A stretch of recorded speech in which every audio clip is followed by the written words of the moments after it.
Financially நீங்கள் தோக்குறீங்கன்னா, பொருளாதாரத்தில் நீங்கள் தோல்வியில் இருக்கிறீங்கன்னா, பொருளாதாரத்தை குறித்து கடவுள் என்ன சொல்லியிருக்கிறாருங்கிற ஞானத்தை நீங்கள் அடையாமல் இருக்கிறீங்க. சிம்பிள்.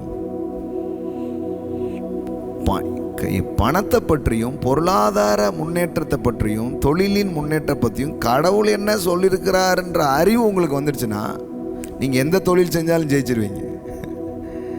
நீங்கள் எந்த ஊரில் இருந்தாலும் நீங்கள் ஜெயிச்சிருவீங்க. அப்போ first find what is your real problem. உங்களுடைய நிஜமான பிரச்சனை என்னன்றது கண்டுபிடிங்க. உங்கள் நிஜமான பிரச்சனை என்ன? நிறைய பேருக்கு அதுவே தெரியாது. பாரு,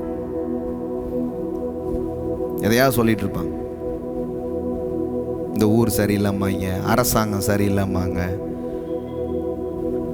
அப்பா அம்மா சரியில்லாமா, நான் பிறந்த நேரம் சரியில்லைம்மா,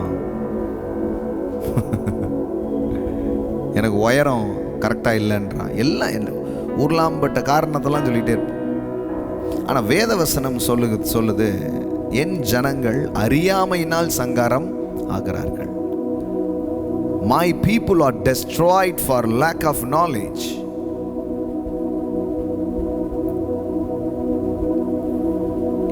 என் மக்கள், என் மக்கள், கடவுள் பாருங்க ஒரு ரொம்ப கஷ்டத்தோட சொல்றாரு, என் மக்கள் அழிய வேண்டிய அவசியமே கிடையாது.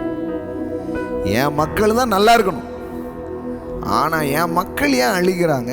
என் மக்கள் ஏன் முன்னேற்றம் இல்லாமல் இருக்கிறாங்க? என் மக்கள் ஏன் ஜெயம் இல்லாமல் இருக்காங்க? என் மக்கள் ஏன் பெருக்கம் இல்லாமல் இருக்கிறார்கள் என்றால், அவர்களுக்கு ஒரு ஆவிக்குரிய அறிவை அவர்கள் பெறாமல் இருக்கிறார்கள். ஆவிக்குரிய அறிவுனா இன்னொரு குரூப் அதை வேறு மாதிரி கொண்டு போயிட்டாங்க. ஆவிக்குரிய அறிவுனா என்ன தெரியுமா? அது பரலோகம், பரலோகத்தில் 3வது வீடு, பரலோகத்தில் மஞ்சள் குதிரை, கருப்பு குதிரை, 666 அப்படி பேச ஆரம்பிச்சிட்டாங்க.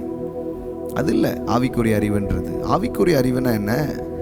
கடவுள் இந்த வாழ்க்கையை நான் நல்லா வாழ்கிறதுக்கு அவர் என்ன யோசனை வச்சிருக்கிறார்,